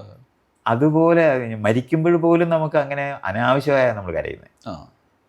കാരണം ഇവർ എല്ലാം ദൈവവിശ്വാസികളും സ്വർഗത്തിലും നരകത്തിലും പോകുന്നവരുമായിട്ടുള്ളല്ലോ. നരകത്തിൽ പോവുകയാണെങ്കിൽ വേണമെങ്കിൽ കരയാം. പക്ഷെ നമ്മുടെ വീട്ടുകാരെല്ലാവരും നരകത്തിൽ പോകുന്നതെന്നാണ് വിചാരിക്കുന്നത്, സ്വർഗത്തിൽ പോകുന്നല്ലേ വിചാരിക്കുന്നത്. പിന്നെ എന്തിനാണ് കരയുന്നത് എന്ന് ചോദിക്കും. അത് ഞാൻ പറയുന്നത് ലോജിക്കലായിട്ട് അവർ തന്നെ പറഞ്ഞ ഉത്തരവാ. എനിക്കങ്ങനല്ല. നമ്മൾ കരയുന്നത് എന്തിനാണെന്ന് എനിക്കറിയാം. കാരണം നമ്മൾ ഈ ആളുകളെ ഇനി നമ്മൾ കാണത്തില്ലെന്നുള്ള യഥാർത്ഥ അറിവ് നമുക്കുണ്ട്. അതുകൊണ്ടാണ് നമുക്ക് കരച്ചിൽ വരുന്നത്. അത് കരയുന്നതുകൊണ്ട് ഒരു കുഴപ്പമില്ല. പക്ഷെ കരയുന്നത് മുഴുവൻ സമയം കരഞ്ഞുകൊണ്ടിരിക്കേണ്ട കാര്യമൊന്നുമില്ല. സിനിമ കാണുമ്പോൾ കരഞ്ഞാൽ പോരെ, അതിനുശേഷം പുറത്തിറങ്ങിയിരുന്ന് കരയണോ? ആവശ്യമില്ല. അപ്പം ജീവിതത്തിനകത്ത് കരയേണ്ടതും ചിരിക്കേണ്ടതുമായ സന്ദർഭങ്ങൾ കഴിഞ്ഞിട്ട് അതിൽ തൂങ്ങിപ്പിടിച്ചിരിക്കുന്ന അവസ്ഥ വരാതിരിക്കാനാണ് നമ്മൾ പറയുന്നത്. ഇപ്പം അടുത്ത കാലത്ത് ഞാൻ വായിച്ചൊരു നോവൽ പ്രോത്താസിസിന്റെ ഇതിഹാസമാണ്. വായിച്ചിട്ടുണ്ടോ എന്ന് അറിയില്ല, വിനോയ് തോമസിന്റെ. അപ്പോൾ അതിലെ നായകന്റെ വലിയ ഉദ്ദേശം കുടുംബം പിരിച്ചുവിടുക എന്നുള്ളതാണ്. അപ്പം മൂപ്പരെ ഒരു താത്വികനായ ഒരു അയാൾ മനസ്സിൽ കണ്ടിരിക്കുന്ന ഒരാൾ ഇങ്ങനെ കുടുംബം പിരിച്ചുവിട്ടിട്ടുണ്ട്. അപ്പോൾ പ്രോത്താസിസ് ഇതിനു വേണ്ടി ഇറങ്ങിത്തിരിക്കുകയാണ്. അപ്പോൾ ഇത് ഈ ഒരു ഞാൻ പറഞ്ഞ ഒരു വലിയൊരു ഉദാഹരണം പറഞ്ഞ അടിത്തട്ട് ജനതയിൽ അല്ലെങ്കിൽ ഇതിൽ ഇടപെടുന്ന മുഖ്യധാരയിൽ തന്നെ ആളുകൾ ഇപ്പോൾ ട്രോളായാലും മറ്റ് ഈ പ്രത്യേകിച്ച് ലക്ഷ്യം വെച്ച് വിമർശിക്കുന്ന അങ്ങനെ ഉദ്ദേശം വെച്ച് ചെയ്യുന്ന ആളുകളായാലും ഇതിനെ ഒരു പരിഹാസ ശൈലിയാക്കിയിട്ട് അങ്ങനെ ഒരു സാധനമാക്കി മാറ്റിയിട്ടുണ്ട്. ഇത് കാണുന്നുണ്ടോ ഈ ഒരു സംഘർഷം? ഇതാണ് ഞാൻ ഉദ്ദേശിച്ചത്. നമ്മൾ ഉദ്ദേശിച്ച സാധനം എത്തിയില്ല എന്ന് തോന്നൽ എപ്പോഴും കാണും. അത് അങ്ങനെയുള്ളൂ. നമ്മൾ പണ്ടേ കാർൽ മാർക്സ് തന്നെ പറഞ്ഞിട്ടില്ലേ, ചരിത്രം വീണ്ടും ആവർത്തിക്കുമ്പോൾ അത് എന്താ പറയണ്ടേ, തമാശ ആദ്യം പ്രഹസനമായി മാറുന്നു എന്ന് പറയുന്ന പോലെ അതൊക്കെ എന്നും കാണും. നമ്മൾ ജീവിക്കുന്ന സമയത്ത് നമുക്കറിയാവുന്ന കാര്യങ്ങൾ വളരെ ആത്മാർത്ഥമായി നമ്മളത് പറയുന്നുണ്ടെങ്കിൽ അതൊരു കാളവണ്ടിയായി മാറിപ്പോവുകയൊക്കെ ചെയ്യാം. പുതിയ സാധനങ്ങളൊക്കെ ആൾക്കാർ കണ്ടുപിടിച്ച് കഴിഞ്ഞാൽ അവർക്ക് അതിനൊരു മീനിങ്ങും ഉണ്ടാകത്തില്ല. അപ്പം നമ്മൾ വാടുപെട്ടുണ്ടാക്കിയ സ്വാതന്ത്ര്യത്തിന് ഒരു വിലയും മറ്റവർക്ക് ഉണ്ടാകത്തില്ല. കാരണം അവർക്ക് ആ സ്വാതന്ത്ര്യം ഓൾറെഡി അവിടെ ഉണ്ട്. അതെന്നും കാണും. അതുകൊണ്ട് ആ തരത്തിലുള്ള ട്രോളുകളോ അല്ലെന്നുണ്ടെങ്കിൽ കളിയാക്കലുകളോ അല്ലെങ്കിൽ തെറ്റിദ്ധാരണകളോ ഇല്ലാതെ ആർക്കെങ്കിലും എന്തെങ്കിലും ചെയ്യാൻ പറ്റുമെന്ന് ഞാൻ വിചാരിക്കുന്നില്ല. അതെപ്പോഴും കാണും. അതും കുഴപ്പമൊന്നുമില്ല. ഞാൻ പറയുന്ന കാര്യം ആളുകൾ ട്രോള് ചെയ്യുന്നുണ്ടെങ്കിൽ പറഞ്ഞത് ഏറ്റെന്നുള്ള അർത്ഥം. ആരും ശ്രദ്ധിച്ചിട്ടില്ലെന്നുണ്ടെങ്കിലാണ് നമ്മൾ വിഷമിക്കേണ്ടത്. എല്ലാവരും കളിയാക്കി എല്ലാവരും കല്ലെറിയുന്നുണ്ടെങ്കിൽ കണിശമായിട്ട് അവരെ ബാധിച്ചിട്ടുണ്ട്. അപ്പോൾ നമുക്ക് പേടിക്കേണ്ട കാര്യമില്ല. മറ്റേതങ്ങനെയല്ല. നമ്മുടെ റോഡ് നടന്നു പോകുന്ന സമയത്ത് ഒരിക്കലും കണ്ടിട്ടില്ല, അവിടെ പല കാര്യങ്ങളുണ്ട്, അതൊന്നും ശ്രദ്ധിച്ചിട്ടില്ല എന്നുണ്ടെങ്കിൽ ശ്രദ്ധയിൽപ്പെട്ടിട്ടില്ല എന്നുള്ളത് ഏറ്റവും വലിയ ദുരന്തമാണ്. അതിൽ നമ്മൾ പരിഗണിക്കേണ്ടതോ അല്ലെങ്കിൽ നമ്മൾ അഡ്രസ്സ് ചെയ്യേണ്ട ഒരു തരത്തിലുള്ള ചിന്തയെന്ന് വെച്ചാൽ, ഇയാൾ ഫാമിലിയോടെ മുന്നോട്ട് പോയി, അപ്പം ഭാര്യ നല്ല നിലയിൽ അല്ലെങ്കിൽ പങ്കാളി നല്ല നിലയിലാണ്, മകളും നല്ല നിലയിൽ വിജയിച്ചൊരു കുടുംബമാണ്. അപ്പം ഇപ്പം അങ്ങനെ പറയുന്നതിന് നമ്മളിത് ഇതിനു വേണ്ടി പാടുപെടുകയാണെന്നല്ലോ എന്നുള്ളൊരു ചിന്ത കൂടി ഉണ്ടായിരുന്നു. ഞാൻ പറഞ്ഞില്ലേ, വിജയിച്ച എല്ലാ ആളുകളും നമ്മളെ ഇപ്പം ഞാൻ അനുഭവിക്കുന്ന നിലവാരത്തിൽ ഗുണപരമായിട്ട് ആ വിഷയങ്ങൾ അനുഭവിക്കുകയാണെങ്കിൽ എനിക്കെതിരൊന്നുമില്ല. പക്ഷെ നമുക്കറിയാവുന്ന എല്ലാം വിജയിച്ച കുടുംബങ്ങളിലെല്ലാം എല്ലാ ദിവസവും എന്നെ ആളുകൾ ഇഷ്ടം പോലെ ഫോൺ വിളിക്കുന്നുണ്ട്. വിജയിച്ച കുടുംബങ്ങളിൽ തന്നെ ഇയാൾ പറയുന്ന പോലെയാണെങ്കിൽ അവരെല്ലാവരും വിഷമങ്ങൾ പറയാനായിട്ട് എന്നെ വിളിക്കുന്നുണ്ട്. അപ്പോൾ അത് ഉള്ളടക്കം അങ്ങനെ ആവണമെന്നില്ല. അപ്പോൾ അതുകൊണ്ടാണ് ഇപ്പോൾ ഉള്ളടക്കത്തിനെ പറ്റിയാണ് നമ്മൾ സംസാരിക്കുന്നത്. അപ്പോൾ പുറത്ത് കാണുന്ന ഒരു വിജയങ്ങളുമായിട്ട് ബന്ധപ്പെട്ടല്ല നമ്മളത് പറയുന്നത്. ജീവിതത്തിൻ്റെ നിലവാരം എന്ന് പറയുന്നത് പല ലെവലിൽ അറിയേണ്ടതുണ്ട്. അപ്പോൾ ഒരാൾക്ക് സ്വാസ്ഥ്യം കിട്ടുന്ന ഒരു ലോകമുണ്ടാകാം, സന്തോഷം ഉണ്ടാക്കുന്ന ഒരു ലോകമുണ്ടാകാം, ഒന്നിനകത്ത് ഭയങ്കര അഭിമാനമൊക്കെ തോന്നുന്ന തരത്തിലുള്ള ലോകമുണ്ടാകാം. ഇതൊക്കെ ഈ പറയുന്ന മറ്റുള്ള ക്രൈറ്റീരിയസിന് പുറത്ത് ആന്തരികമായി അനുഭവിക്കുന്ന കാര്യങ്ങളാണ്. അത് വേറൊരാൾക്ക് പങ്കുവയ്ക്കാനോ പറഞ്ഞു കൊടുക്കാനോ ഒന്നും പറ്റത്തില്ല. അത് അവരവർ അനുഭവിക്കുന്ന കാര്യം മാത്രമാണ്. അപ്പോൾ ആ ഏരിയകളൊക്കെ ഉണ്ടെന്നുണ്ടെങ്കിൽ ആർക്കാണ് അതിൻ്റെ മേളിൽ അഭിപ്രായ വ്യത്യാസമുള്ളത്? മനുഷ്യർ സന്തോഷമായിട്ട് കഴിയുമ്പോൾ അവർ സന്തോഷിക്കാനേ പറ്റത്തില്ല എന്ന് പറയാനൊക്കെ. ഇപ്പം ദാരിദ്ര്യമുള്ള കുട്ടികൾ കളിക്കത്തില്ലെന്ന് പറയുന്ന പോലെ ദരിദ്രർക്ക് കളിക്കാൻ പറ്റത്തില്ലെന്ന് ചിരിക്കാൻ പറ്റത്തില്ലെന്ന് വിചാരിക്കുന്നത് അങ്ങനെയല്ല. നമ്മൾ ചിരിക്കുകയും സന്തോഷിക്കുകയൊക്കെ ചെയ്യുന്നത് ഏത് അവസ്ഥയിലും നമുക്ക് കഴിയും. അതും ഇതുപോലെ അറിയേണ്ടതാണ്. അല്ലാതെ ഈ സോഷ്യലായിട്ടുള്ള ക്രൈറ്റീരിയ ഉപയോഗിച്ചിട്ടുള്ള ജീവിതത്തിൽ മാത്രമൊന്നുമല്ല സന്തോഷവും കാര്യങ്ങളൊക്കെ. അതിലൊരു നമുക്ക് ഉണ്ടാകുന്ന ഒരു ആകാംക്ഷയാണ് ഈ പാരൻറ്റിങ് ഒക്കെ ഭയങ്കരമായി ചർച്ച ചെയ്യപ്പെടുന്നൊരു സാഹചര്യമാണല്ലോ. അപ്പോൾ അത്തരത്തിലുള്ള വഴികളിലൂടെ കടന്നു വരുമ്പം ഇതുപോലെ മനുഷ്യൻ എന്നുള്ള സങ്കല്പത്തിൽ തന്നെ മാത്രമാണ് മുന്നോട്ട് പോയത്. അതിന് പ്രത്യേകമായൊരു ഹോംവർക്ക് നടത്തുമോ? നമ്മൾ കുട്ടികളൊക്കെ ആകുമ്പം ഇപ്പം ഖനിയുടെ വളർച്ചയുടെ ഘട്ടങ്ങളിലൊക്കെ എങ്ങനെയാണ് സമീപിച്ചത്? ഞാൻ അന്ന് വളരെ സീരിയസ് ആയിട്ട് നമ്മൾ ലോകത്തിനെ ട്രാൻസ്ഫോം ചെയ്യണമെന്ന് തീരുമാനിച്ച് ജീവിക്കുന്ന കാലം കൂടെയൊക്കെയാണ്. അപ്പോൾ അങ്ങനെ ചെയ്യുന്ന കാരണം കൊണ്ട് മലയാളിയായിരിക്കാനും മലയാള ഭാഷയിൽ കുട്ടിയെ പഠിപ്പിക്കണമെന്ന് പറയുന്ന എല്ലാ തീമും ഉണ്ടായിരുന്നു. അതുകൊണ്ട് സാധാരണ ഗവൺമെൻറ് സ്കൂളിൽ വിടുക ചെയ്തത്. അതുപോലുള്ള കാര്യങ്ങൾ ചെയ്യുമ്പോൾ പേരൻറ്റിങ് എന്ന് പറയുന്നതിനെ പറ്റിയുള്ള എൻ്റെ ഓരോ ദിവസത്തെ അനുഭവത്തിനകത്തു നിന്ന് ഞാൻ മനസ്സിലാക്കി വന്ന് പണ്ട് ഇപ്പോൾ ഒരു കൃഷി കുടുംബത്തിനകത്ത് അമ്മയുടെയും അച്ഛൻ്റെയും കൂടെ കഴിയുന്ന മക്കളാണുള്ളത്. അന്ന് അമ്മയുടെ അച്ഛൻ്റെ അറിവാണ് മക്കൾക്ക് കൊടുക്കുന്നത്, അവരുടെ റിസോഴ്സസാണ് മക്കൾക്ക് കൊടുക്കുന്നത്. അതേ പാടത്ത് അതേ സ്ഥലത്ത് അതേ പ്രോപ്പർട്ടി തന്നെയാണ് അവർ ജോലി ചെയ്ത് ജീവിക്കുന്നത്. ഇവരുടെ അറിവാണ്. പക്ഷേ നമ്മൾ സ്കൂളിൽ കുട്ടികളെ വിടാൻ തുടങ്ങിയതോടെ അമ്മയ്ക്കും അച്ഛനും അറിവില്ലാത്തവരായി മാറിപ്പോയി, ട്രാൻസ്ഫോം ചെയ്യപ്പെട്ടു പോയി. അപ്പം അമ്മയുടെ അച്ഛൻ്റെ അറിവിന് കഴിഞ്ഞ വ്യത്യസ്തമായ അറിവും അതും വലിയ അറിവും ഒരു അമ്മയുടെ അച്ഛൻ്റെ പുസ്തകങ്ങളെന്ന് പറയുന്നത് മറ്റു മനുഷ്യരാണ്. അപ്പോൾ ആയിരക്കണക്കിന് പുസ്തകം വായിക്കുന്ന ആൾക്കാരായിട്ട് സ്കൂളിൽ പോയവർ മാറിപ്പോയി. അപ്പോൾ ആയിരക്കണക്കിന് അമ്മയുടെ അച്ഛൻ്റെയും കൈകാര്യം ചെയ്യുന്നവരായി മാറി. അധ്യാപകർ മുഴുവൻ കൂടെ ജീവിതത്തിലേക്ക് വന്നു. അധ്യാപകരെന്ന് പറയുന്നത് തന്നെ വലിയൊരു പേരൻറ്റിങ്ങിൻ്റെ ലോകമാണ്. അപ്പം ഓട്ടോറിക്ഷ ഓടിച്ച് സ്കൂളിലെത്തിക്കുന്ന ആൾ അല്ലെങ്കിൽ കിളിയും ഡ്രൈവറും സഹിതം പേരൻറ്റ് ചെയ്തിട്ടാണ് കുഞ്ഞിനെ വളർത്തുന്നതെന്ന് ഞാനങ്ങ് തിരിച്ചറിഞ്ഞു. അതാണ് പിന്നെ സംഭവിച്ചത്. അപ്പോഴാണ് എനിക്ക് മനസ്സിലായി നമ്മളൊരു ഞാൻ പണ്ടൊരു അമ്മയും അച്ഛനും കുഞ്ഞിനെ വളർത്തുന്നതിനകത്ത് വ്യത്യസ്തമായി വളർത്തണമെന്നൊക്കെ ആലോചിക്കുന്നത് പോലെ കഴിയുകയില്ല. വലിയ സിസ്റ്റങ്ങളൊരു ലോകത്തുണ്ടായിപ്പോയി എന്ന് മനസ്സിലായി. അപ്പോഴാണ് ഞാൻ ഫാക്ടറിയെ പറ്റിയൊക്കെ മനസ്സിലാക്കുന്നത്, ഈ സ്കൂൾ എങ്ങനെയാണ് ഇങ്ങനെ ഉണ്ടായത്, സ്കൂൾ എന്താണ്. അപ്പോഴാണ് അമ്മയുടെയും അച്ഛൻ്റെയും റോളെന്ന് പറയുന്നത് ഞാൻ കുട്ടിയെ വളർത്തുന്ന ആ കാലത്തിന് മുമ്പ് തന്നെ വളരെ കുറഞ്ഞു കഴിഞ്ഞു. അവർക്കൊരു 10 തൊട്ട് 20% ഉള്ളൂ. 80% സിസ്റ്റമാണ്. എന്ന് പറഞ്ഞാൽ സ്കൂളെന്ന് പറയുന്നത് നമ്മളുണ്ടാക്കിയതല്ല, മലയാള ഭാഷ നമ്മൾ കണ്ടുപിടിച്ചതല്ല, എന്തെല്ലാം നമ്മളിങ്ങനെ നോക്കിയാൽ മതി. അപ്പോഴാണ് മനസ്സിലാക്കുന്നത് വലിയ സിസ്റ്റത്തിനകത്ത് ഒരു ചെറിയ റോളിലാണ് ഈ പേരൻറ്റിങ് നിൽക്കുന്നത്.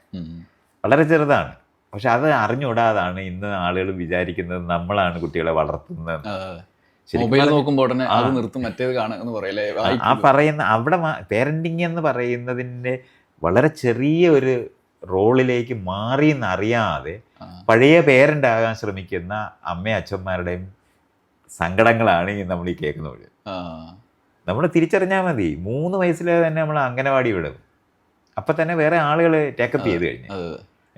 മറ്റേ ആണെന്നുണ്ടെങ്കിൽ ഗോത്രത്തിലായിരുന്ന സമയത്ത് കുറേ പേര് ചേർന്നായിരുന്നു, പല അമ്മയും അച്ഛന്മാരും ഉണ്ട് അവിടെ. പ്രസവിച്ചവർ മാത്രമല്ല, അഡൽട്ട് എല്ലാ അമ്മയും അച്ഛന്മാരും ആവും. ഇത് ഈ കൃഷി കുടുംബത്തിൽ വന്നപ്പോൾ വളരെ ഡെസിഗ്നേറ്റഡായി കുറച്ച് പേര് മാത്രമേ, ഒരു 10 പേർക്ക് അപ്പുറത്തോട്ട് പോകത്തില്ല. അവർ മാത്രമായിരുന്നു കുഞ്ഞുങ്ങളെ വളർത്തിക്കൊണ്ടിരുന്നത്, അവരുടെ ഇടയിലായിരുന്നു വളർത്തിക്കൊണ്ടിരുന്നത്. അത് കഴിഞ്ഞിട്ട് നമ്മൾ ഈ അണുകുടുംബം ഉണ്ടായ സമയത്ത് അമ്മയും അച്ഛനും മക്കളും മാത്രമായി. ഏറ്റവും ചെറിയ കുടുംബം, ഏറ്റവും മിസറബിളായ കുടുംബമാണ്. കാരണം ഇത്രയും പേര് ചേർന്ന് ചെയ്തിരുന്ന പണി അവർ രണ്ടുപേരോട്. അപ്പോഴാണ് സിസ്റ്റങ്ങളുണ്ടായത്, അപ്പോഴാണ് കൃഷി ഉണ്ടായത്, അപ്പോഴാണ് അംഗനവാടി ഉണ്ടായത്, അപ്പോഴാണ് LKG ഉണ്ടായി, UKG ഉണ്ടായി, സ്കൂളുണ്ടായി, കോളേജ് ഉണ്ടായി. നമ്മൾ കുട്ടി നമ്മുടെ കയ്യിൽ നിന്ന് അങ്ങ് പോയി. ഇപ്പം നമുക്ക് 3 വയസ്സാകുമ്പോൾ എന്നെ അകത്ത് കൊച്ചിനെ വളർത്തിയ അതിന് ജനിതകമൊക്കെ നമ്മുടേതാണെന്നുള്ള തെറ്റിദ്ധാരണയാണോ ഉള്ളത്? അതൊക്കെ എവിടെ നിന്നൊക്കെ വന്നതാണ്. അതുമെല്ലാം നമ്മൾ അറിയേണ്ടതുണ്ട്. അപ്പം വളരെ ചെറിയ റോളിലേക്ക് നമ്മൾ മാറിക്കഴിഞ്ഞിട്ടുണ്ട്. സിസ്റ്റം എങ്ങനെയാണോ അതിനനുസരിച്ചിട്ടേ കഴിയുള്ളൂ. അതുകൊണ്ട് നമ്മൾ ഈ പേരൻറ്റ് ചെയ്യുന്നു എന്ന് നമ്മൾ വിചാരിക്കുക ചെയ്യുന്നത്. ഈ സ്വാധീനം ചെലുത്തുന്ന പുസ്തകം പുസ്തകം എന്ന് പറഞ്ഞാൽ വേറെ മനുഷ്യരാ. അതെ അതെ, കല ഒക്കെ നമ്മൾ പറഞ്ഞ് വേറെ വലിയ സിസ്റ്റങ്ങൾ ലോകത്തുണ്ടായി പോയി കഴിഞ്ഞിട്ടുണ്ട്. ഇനിയിപ്പോൾ നമ്മൾക്ക് സ്കൂളിൽ കുട്ടിയെ വിടണ്ടെന്ന് തീരുമാനിച്ചാൽ അത് തന്നെ കേസാകും. അതെ, ഇപ്പം അന്യരാജ്യങ്ങളിലൊക്കെ ആണെങ്കിൽ കുട്ടിയെ നമ്മൾ വളർത്തുന്നത് ശരിയല്ലെന്ന് കുട്ടി വിളിച്ച് പോലീസ് സ്റ്റേഷൻ പറഞ്ഞാൽ മതി, ഇവർ എന്നെ അടിച്ചു എന്നൊക്കെ പറഞ്ഞാൽ നമ്മുടെ കുട്ടിയെ എടുത്തോണ്ട് പോകും. അപ്പം അങ്ങനെ മാറി, സിസ്റ്റം മാറിപ്പോയി. പണ്ട് ഇപ്പം അബ്രഹാം കൊച്ചിനെ കുരുതി കൊടുക്കാൻ പോകുമ്പോൾ ആരെങ്കിലും ചോദിക്കാനുണ്ട്? ആരും ചോദിക്കാനില്ല. ഇപ്പം അത് കഴിഞ്ഞ് രാജാവ് ചോദിക്കാൻ തുടങ്ങി. ഈ കാരണം അയാളുടെ അടിമയാണ് ഈ ഒരു കൊണ്ടുപോയി കൊല്ലുന്നതെന്ന് മനസ്സിലായപ്പോൾ സമ്മതിക്കാൻ പറ്റത്തില്ല. കൊച്ചിനെ എനിക്ക് തരണമെന്ന് പറയുന്നിടത്ത് അങ്ങനെയാണ് എല്ലാവരും പ്രജകളായി മാറിയത്. ഇന്ന് പൗരരാണെന്ന് നമ്മൾ പറയുന്ന സമയത്ത് സിസ്റ്റത്തിൻ്റെ അകത്തെ ഒരു വ്യക്തിയാണ്. പഴയ അമ്മയും അച്ഛനും ആ റോളൊന്നും ഇല്ല. നമ്മളുണ്ടെന്ന് ആളുകൾ വെറുതെ വിചാരിക്കുക മാത്രമാണ് ചെയ്യുന്നത്. അവിടെ ഇപ്പൊ കല പ്രത്യേകിച്ച് ചോദിക്കാൻ കാരണം ഇപ്പൊ ഈ വർത്തമാന സമയത്ത് നമ്മൾ ചർച്ച ചെയ്യുന്നതാണ് ഈ ക്രൈം കുട്ടികളിൽ കൂടാൻ സിനിമയാണ് ഒരു കാരണം ആയിട്ട് പലരും ചർച്ച ചെയ്യപ്പെടുന്നത്. ഇതിനെ മൂല്യത്തിൽ സ്വാധീനിക്കാവുന്ന രീതിയിൽ കലയും സംസ്കാരവും മാറുന്നുണ്ട് അല്ലെ? അങ്ങനെ പറയാം. നമ്മൾ കുട്ടിക്കാലം തൊട്ട് ഇപ്പൊ ഗെയിംസ് ഒക്കെ കളിക്കുന്നത് മുഴുവൻ വയലൻസ് അല്ലേ? കൊല്ലുന്ന കാലം പണ്ടേ മനുഷ്യർ കഥ പഠിപ്പിക്കുന്ന മുഴുവനും കൊല്ലാനാണ്. അന്യരെ വെറുക്കാനും അന്യരെ കൊല്ലാനും തന്നെയാണ് നമ്മൾ പഠിപ്പിച്ചിട്ടുള്ളത്. ആയുധങ്ങൾ മുഴുവൻ കണ്ടുപിടിച്ച അങ്ങനെയല്ലേ? നമ്മൾ പണിയായുധങ്ങളെന്ന് പറയുന്നത് അഴിച്ച് ബാക്കി മുഴുവൻ ആയുധങ്ങളും ഉണ്ടാക്കിയത് അന്യരെ കൊല്ലാനല്ലേ? വയലൻസ് ഇപ്പോൾ ഉണ്ടായതാണെന്നും ഇതുമായിട്ടല്ല. പക്ഷേ സമാധാനപൂർണ്ണം പരസ്പരം മനസ്സിലായി മനുഷ്യരാണ് നമ്മളെല്ലാവരും, പരസ്പരം കൊല്ലേണ്ട ആവശ്യമില്ല എന്ന് പറയുന്നിടത്ത് അതാണ് ഫ്രെയിം. അതിനകത്ത് വീണ്ടും വയലൻസ് പഠിപ്പിക്കുന്ന സാധനം വന്നു. അപ്പോഴാണ് കലയ്ക്കകത്തുള്ള അത് പഠിപ്പിക്കരുതെന്ന് പറയുന്നത്. കലയാണ് എന്ന് പറഞ്ഞാൽ ലോകത്തിൽ നിന്ന് ഏറ്റവും വലിയ വിദ്യാഭ്യാസ സ്ഥലം എന്ന് പറയുന്നത് സിനിമയാണ്. കണ്ണും കാതും എല്ലാ കലകളും ഒന്നിച്ചു ചേരുന്ന ഒരിടമാണ് സിനിമ എന്ന് പറയുന്നത്. അത്രയും വലിയ ഒരു മാസീവായ വിദ്യാഭ്യാസ മേഖലയാണ്. അത് വിദ്യാഭ്യാസ മേഖലയാണെന്ന് അറിഞ്ഞുകൂടാത്ത രാഷ്ട്രീയ പ്രവർത്തകരാണുള്ളത്. അത് വിദ്യാഭ്യാസ മേഖലയാണെന്ന് അറിഞ്ഞുകൂടാത്ത. ലോകത്തിലെ ഏറ്റവും വലിയ വിദ്യാഭ്യാസം എന്ന് പറഞ്ഞാൽ സിനിമയാണ്. ഏറ്റവും വലിയ വിദ്യാഭ്യാസം എന്ന് പറയുന്നത് ഡോക്യുമെൻ്ററികളാണ്. ഏറ്റവും വലിയ വിദ്യാഭ്യാസം എന്ന് പറയുന്നത് ഈ നമ്മൾ സ്കിറ്റും റീലും എന്നൊക്കെ പറയുന്ന സാധനങ്ങളാണ്. അപ്പം ഇതൊക്കെയാണ് നമ്മൾ മനസ്സിലാക്കേണ്ടത്. അത് മാറി നമ്മുടെ എല്ലാ ഇന്ദ്രിയങ്ങളെയും അതിനകത്തേക്ക് കൊണ്ടുപോകാനും യഥാർത്ഥ വിദ്യാഭ്യാസം നടക്കുന്നത് സിനിമാ തിയേറ്ററിനകത്താണെന്ന്. ഓൺലൈൻ വിദ്യാഭ്യാസം എന്ന് പറയുന്നത് സിനിമ ഉണ്ടാക്കുന്നവരെ വിളിച്ച് ഉണ്ടാക്കേണ്ടതാണ്, അതിൻ്റെ കരിക്കുലം എന്ന് അറിഞ്ഞുകൂടാതാണ് ഇന്ന് നമ്മൾ നിൽക്കുന്നത്. ഈ ട്രാൻസ്ഫർമേഷൻ വന്നു കഴിഞ്ഞിട്ട് ഇപ്പം നമ്മൾ രണ്ടുപേരും സംസാരിക്കുന്നത് ആയിരക്കണക്കിന് ആൾക്കാർ കാണുന്നിടത്തേക്ക് അതങ്ങ് നീങ്ങുക ചെയ്യുന്നത്. അപ്പം നമ്മൾ രണ്ടുപേരും ഉത്തരവാദിത്തത്തോടെ പറയാൻ ബാധ്യത വരുന്നുണ്ട്. അപ്പം ഇതുകൊണ്ട് ഇത് വിദ്യാഭ്യാസത്തിൻ്റെ മേഖലയാണെന്ന് തിരിച്ചറിയാതിരിക്കുന്ന ഒരു ട്രാൻസ്ലേറ്റ്, നമ്മൾ ഈ പഴയ ഫാക്ടറിക്ക് വേണ്ടി ജോലിക്കാരെ ഉണ്ടാക്കിക്കൊണ്ടിരുന്ന ക്ലാസ് റൂമിനകത്ത് ഇത് മനസ്സിലാകാതിരിക്കുന്നു എന്നുള്ളതാണ് ഇപ്പോൾ ഉള്ള പ്രശ്നം. അതുകൊണ്ടാണ് അവർ സെൽഫോൺ നോക്കരുതെന്ന് പറയുന്നത്. കാരണം അവരുടെ കൺട്രോളിൽ നിൽക്കത്തില്ല, കൺട്രോളിൽ നിർത്താനാണ് നോക്കുന്നത്. അങ്ങനെയല്ല, സിനിമാക്കാരെ കൊണ്ട് സിനിമ ഉണ്ടാക്കിച്ച് ആളുകളെ പഠിപ്പിക്കുന്നിടത്തേക്കാണ് പോകേണ്ടത്. പക്ഷെ സിനിമ എൻ്റർടൈൻമെൻറ്റ് എന്നുള്ള കൺസെപ്റ്റിലാണ് നിൽക്കുന്നത്. ഇതുകൊണ്ടാണ് ഈ കൺഫ്യൂഷൻ ഉണ്ടാകുന്നത്. സിനിമ എന്ന് പറഞ്ഞാൽ എൻ്റർടൈൻമെൻ്റ് ആണെന്ന് പറയുന്നത് വ്യവസായമാണെന്ന് പറഞ്ഞാൽ ഇത് ആളുകളുടെ ബോധരൂപീകരണത്തിനുള്ള ഏറ്റവും വലിയ സ്ഥലമാണ്. അപ്പം അതിനകത്ത് നമ്മൾ എന്താണ് സെക്സും വയലൻസും എന്ന് പറയുന്നത് തമ്മിലൊരു ബന്ധമില്ല. ലൈംഗികത എന്ന് പറയുന്നത് മനുഷ്യൻ്റെ ജീവൻ്റെ തുടർച്ചയുടെ ഏറ്റവും വലിയ എന്നുവെച്ചാൽ അത് എല്ലാവരും നന്നായി അറിയേണ്ട സ്ഥലമാണ്. അവിടെ വയലൻസ് ഇല്ല. അല്ല, വയലൻസ് എന്ന് പറയുന്നത് മനുഷ്യർക്കുള്ളതായിരുന്നു. അത് ഇനി ആവശ്യമില്ല, അത് കുറയ്ക്കേണ്ടതുണ്ട് എന്ന് പറഞ്ഞാൽ അപ്പുറത്തിരിക്കുന്നവർ നമ്മളെപ്പോലുള്ള മനുഷ്യരാണെന്നുള്ള പുത്തൻ അറിവിനകത്ത് നമ്മളുണ്ടാക്കുന്ന വസ്തു വാങ്ങേണ്ട ആളാണ് അപ്പുറത്തിരിക്കുന്നതെന്ന് അറിയേണ്ടതുണ്ട്. കച്ചവടക്കാരൻ്റെ ബുദ്ധിയെങ്കിലും ഉണ്ടായാൽ മതി. അപ്പുറത്തിരിക്കുന്ന ആളിന് വാങ്ങാനുള്ള കഴിവുണ്ടെങ്കിൽ മാത്രമേ നമ്മൾ ജീവിക്കത്തുള്ളൂ എന്ന് അറിയേണ്ടതുണ്ട്. നമ്മളുണ്ടാക്കുന്ന കുരുമുളക് വാങ്ങേണ്ടവരാണ് പാകിസ്ഥാനിലിരിക്കുന്നവനെന്ന് അറിയേണ്ടതുണ്ട്, ചൈനയിലിരിക്കുന്നവനാണെന്ന് അറിയേണ്ടതുണ്ട്.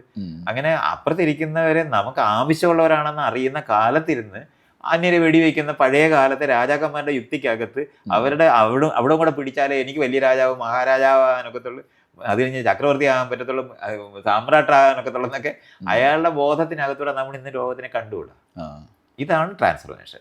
ഈ ട്രാൻസ്ഫർമേഷനെ പറ്റിയുള്ള അറിവില്ലായ്മ കൊണ്ടാണ് നമ്മൾ ഈ സിനിമയ്ക്കകത്ത് അന്യരെ ഉണ്ടാക്കുന്ന ഏത് രാജ്യത്തു നിന്നുള്ള സിനിമ വേറെ നമ്മളെ പോലുള്ള ആൾക്കാരെയാണ് വെടിവെക്കുന്നത്. അതാണ് നമ്മൾ ഇവിടെ ഇങ്ങനെ അവരുടെ കണ്ണിൽ കൂടെ കണ്ടുകൊണ്ടിരിക്കുന്നത്. അതാണ് പറ്റിയത്. ഇതാണ് നമ്മൾ കുറയ്ക്കേണ്ടതാണ്. സകല ഗെയിമും, നിങ്ങളുടെ ലോകത്തുള്ള സകല ഗെയിമും നോക്കിയാൽ മതി, വെടിവെക്കലാണ്.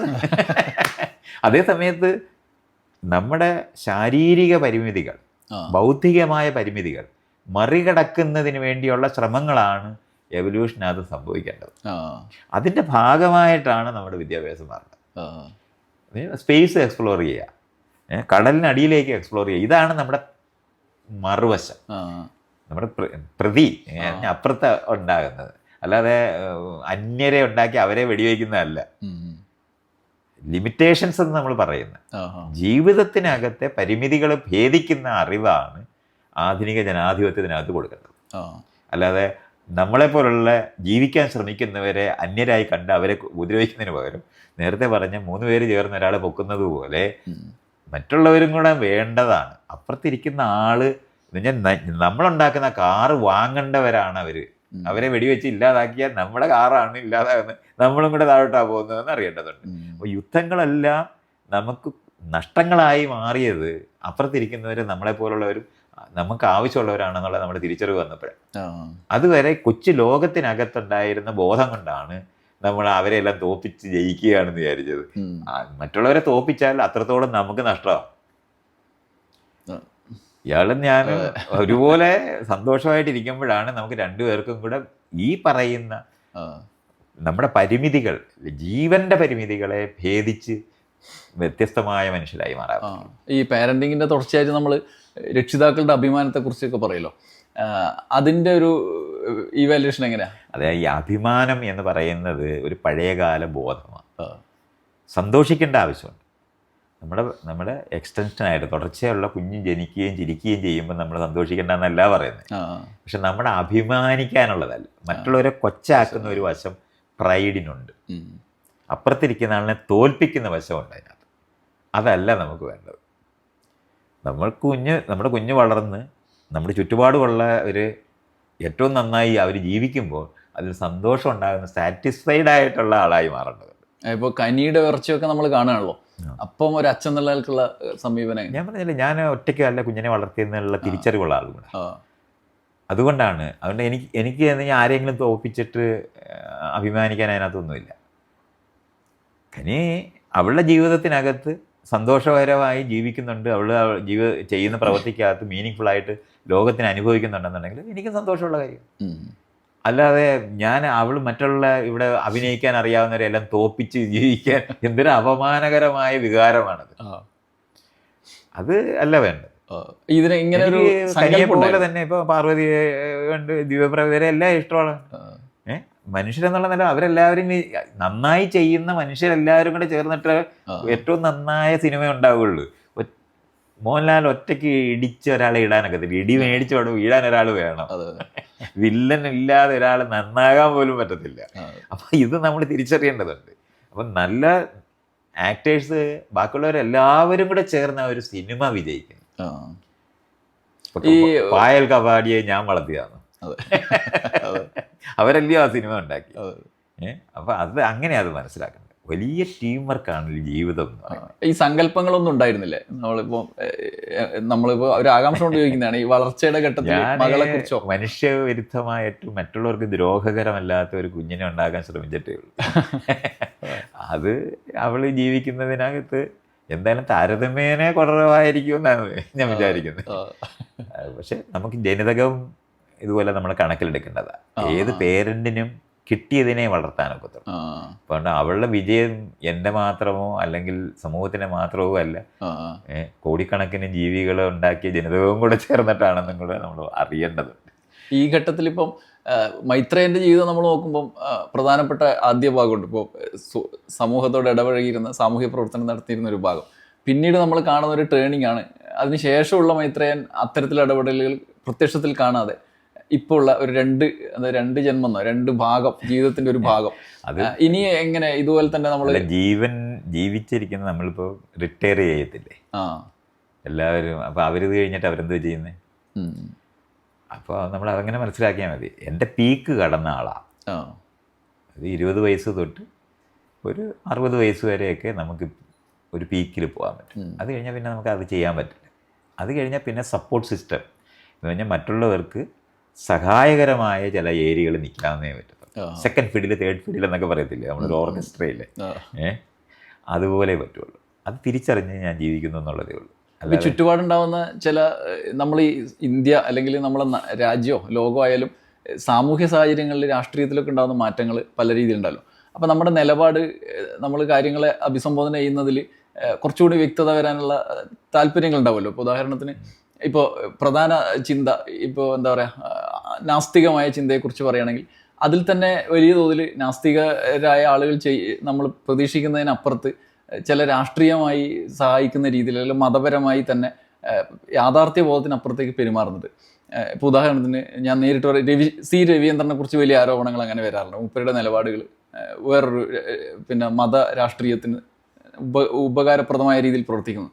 അങ്ങനെ നിരീക്ഷിക്കില്ല നമ്മൾ ഇത് നിങ്ങളിപ്പോൾ ഇത്ര നേരം നമ്മൾ സംസാരിച്ചപ്പോൾ എനിക്ക് ബോധ്യമായത് എല്ലാത്തിനും മേലെ മനുഷ്യനെ കാണുന്നു എന്നുള്ളതാണ് എനിക്ക് മനസ്സിലായത്. അപ്പോൾ അങ്ങനെ ദോഷകരമാവുന്നു, തീവ്രമായി ഒരു കാര്യത്തെ അവതരിപ്പിക്കുന്നതിനപ്പുറത്ത് മനുഷ്യനെ കാണുന്നു എന്നാണ് മനസ്സിലായത്. നമുക്ക് സമത്വം, സ്വാതന്ത്ര്യം എന്ന് പറയുന്ന അളവുകോലുണ്ട്, മെഷറിംഗ് റോഡുണ്ട്. അപ്പോൾ നമ്മൾ ചെയ്യുന്ന പ്രവൃത്തിക്കകത്ത് അത് വെച്ച് നോക്കാൻ പറ്റും. ഇത് നമ്മൾ ഈ ചെയ്യുന്ന പ്രവൃത്തി, നമ്മൾ ഈ പറയുന്ന കാര്യങ്ങൾ മറ്റുള്ളവരെ എങ്ങനെയായിരിക്കും ബാധിക്കുന്നതെന്നും അവരെ എങ്ങനെ സ്വാധീനിക്കുമെന്നും നമുക്ക് നോക്കാൻ പറ്റും. ഈ അളവുകോലുകൾ വെച്ചിട്ട് എല്ലാ പ്രവൃത്തിയും നമുക്ക് എടുത്താൽ മതി. നമ്മൾ സന്തോഷിക്കുമ്പോൾ മറ്റുള്ളവർക്ക് ദുഃഖം ഉണ്ടാകാതിരിക്കുന്നുണ്ടോ, അല്ലെങ്കിൽ അവർക്ക് ദുഃഖം ഉണ്ടാക്കുന്നതാണോ നമ്മുടെ സന്തോഷം എന്നുള്ള കാര്യം നമ്മളൊന്ന് നോക്കിയാൽ മതി, നമുക്കത് നിയന്ത്രിക്കാൻ പറ്റും. ആ ഒരു അളവുകോലാണ് ഞാൻ ഉപയോഗിക്കുന്നത്. ആധുനിക ജനാധിപത്യത്തിൻ്റെ ബോധം, പരസ്പരം ബഹുമാനപൂർവ്വമാണോ പെരുമാറുന്നത്. ആളുകൾ എപ്പോഴും പറയും ഞാൻ വളരെ മോശമായിട്ടാണ് ആൾക്കാരോട് പെരുമാറുന്നത് പറയുമ്പോൾ, എന്നെ ആളുകൾ പിടിക്കാൻ, ഞാനൊരു മീനിനെ പിടിക്കാൻ ആൾക്കാർ ശ്രമിച്ചാൽ അത് കുത്തി എന്ന് പറയുന്നത് അല്ലാതെ എപ്പോഴെങ്കിലും കൂരി ആളുകളെ ഓടിച്ചിട്ട് കുത്തുന്നുണ്ട്. ഞാൻ അങ്ങനെ ആളുകളെ ഉപദ്രവിക്കുന്നതായിട്ട് ഞാനിതുവരെ ചെയ്തിട്ടില്ല. അതേ സമയത്ത് എന്നെ കീഴടക്കാൻ ശ്രമിക്കുന്നു, എന്നെ കൈകാര്യം ചെയ്യാൻ ശ്രമിക്കുമ്പോൾ റെസിസ്റ്റ് ചെയ്യും. അത്രയും ചെയ്യേണ്ടതുണ്ടെന്നുള്ളതാണ് ഞാൻ മനസ്സിലാക്കുന്നത്. അങ്ങനെ മാത്രം പെരുമാറുന്നതല്ലാതെ ബാക്കി ഞാൻ ചെയ്യുന്ന പ്രവൃത്തി അപ്പുറത്തിരിക്കുന്ന ആൾക്കാർക്ക് ദ്രോഹകരമായി എന്തെങ്കിലും ചെയ്യുന്നതായിട്ട് എനിക്കറിയില്ല. ഇനി അറിയുന്നുണ്ടെങ്കിൽ അത് ആളുകൾ മറ്റുള്ളവർ പറയേണ്ടതാണ്. നമുക്ക് എല്ലാം അറിയാനൊക്കത്തില്ല. കാരണം നമ്മുടെ വശത്തു നിന്ന് നമ്മൾ ശരിയെന്ന് വിചാരിച്ച് ചെയ്യുന്ന പല കാര്യങ്ങളും മറ്റുള്ളവർക്ക് ദുഃഖകരമായി മാറാനൊക്കെ സാധ്യതയുണ്ട്. പക്ഷേ സാമൂഹികമായ ക്രൈറ്റീരിയ ഉപയോഗിക്കുകയാണെങ്കിൽ സമത്വം, സ്വാതന്ത്ര്യം എന്ന് പറയുന്ന ക്രൈറ്റീരിയയാണ് ഞാൻ ഉപയോഗിക്കുന്നത്. ഞാൻ ജീവിക്കുന്ന സമയത്ത് അപ്പുറത്തിരിക്കുന്ന ആളിന് പ്രയോജനകരമാണ് എന്ന് തോന്നുന്ന കാര്യങ്ങൾ ചെയ്തുകൊണ്ടായിരിക്കുന്നത്. അതിനകത്ത് എപ്പോഴും എന്താണ് ഇമ്പ്രൂവ്മെൻറ്റിന് സാധ്യതയുണ്ടാകുന്നുള്ളത് എനിക്കറിയാം. പ്രപഞ്ചം മാറുന്നതാണെന്ന് അറിയുന്നതുകൊണ്ട് അത് കാരണം കൊണ്ട് അങ്ങനത്തെ കൺഫ്യൂഷനും ഇല്ല. അവസാനത്തെ അറിവോടെ നമ്മൾ ചെയ്യുകയാണ് എന്നുള്ള തെറ്റിദ്ധാരണയൊന്നുമില്ല. എൻ്റെ തോളായി ചവിട്ടി നിൽക്കുന്ന മനുഷ്യരായിരിക്കും ഇനി ഉണ്ടാകുന്നതെന്ന് അറിയുന്ന ആളാണ്. നമ്മൾ നിരന്തരം ആ വാക്ക് ശരിയാണല്ലോ, പരിഷ്കരിക്കപ്പെട്ടുകൊണ്ടിരിക്കുക എന്ന് പറയുന്നതാണ് ജീവൻ്റെ ലക്ഷണം, ജീവിച്ചിരിക്കുന്നതിൻ്റെ ലക്ഷണം. അത് ഇത്രയും നേരം ന്യൂസ് അറ്റ് ഹൗസിൽ സംസാരിച്ചതിന് വളരെയധികം സന്തോഷം. ശരി, അടുത്ത ആഴ്ച മറ്റൊരു അതിഥിയുമായി വീണ്ടും വരാം. നന്ദി, നമസ്കാരം.